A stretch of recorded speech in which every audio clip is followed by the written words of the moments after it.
ఉత్తరప్రదేశ్లో యోగి ఆదిత్యనాథ్ సీఎం అయిన తర్వాత ఈ బుల్డోజర్ యాక్షన్ అనేది షురూ అయిపోయింది. సో దీన్ని మిగతా రాష్ట్రాలు కూడా దీన్ని ఇన్స్పిరేషన్గా తీసుకొని అక్కడ కూడా బుల్డోజర్ యాక్షన్ అనేది చేస్తున్నాయి. అంటే ఢిల్లీలో కావచ్చు, లేకపోతే అస్సాంలో కావచ్చు, బీహార్లో కావచ్చు. ఇటు చూసుకున్నట్లయితే మిగతా సౌత్ రాష్ట్రాల్లో కూడా హైదరాబాద్లో హైడ్రా పేరుతో కూడా ఇక్కడ నడుస్తుంది. ఈ బుల్డోజర్ యాక్షన్ అనేది కేవలం బీజేపీ పాలిత రాష్ట్రాల్లోనే ఉంటుందా? అది కూడా కేవలం అంటే ముస్లింలు, మైనారిటీలు క్రిమినల్స్గా నిరూపింపబడితే మాత్రమే సో వాళ్ళ ఇండ్లపైనే బుల్డోజర్లు ప్రయోగిస్తారా? మిగతా వాళ్ళ సంగతి ఏంది అని ఒక కొత్త వాదన మొదలైంది. సో ఎందుకంటే ఇప్పుడు ఢిల్లీలోని ఉత్తమ్ నగర్లో తరూర్ అనే ఒక వ్యక్తిని చంపేసిన తర్వాత ఎవరైతే చంపేసారో అతని ఇంటి పైన బుల్డోజర్ యాక్షన్ నడిచింది. సో వాళ్ళ ఇల్లును 24 గంటలలోపు కూల్చివేయడం జరిగింది. సో మరి తెలంగాణలోని బండి భగీరథ్ పరిస్థితి ఏంది?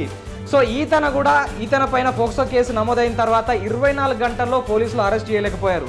9 రోజుల తర్వాత అతని తండ్రి సెంట్రల్ మినిస్టర్ అయినటువంటి బండి సంజయ్ గారు 9 రోజుల తర్వాత అతను అప్పగించడం జరిగింది.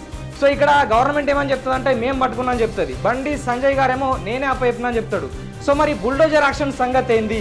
సో ఇలాంటి వాళ్ళ ఇండ్ల పైన బుల్డోజర్ యాక్షన్ అనేది షురూ చేయారా అని చాలా మంది అయితే క్వశ్చన్ చేస్తున్నారు.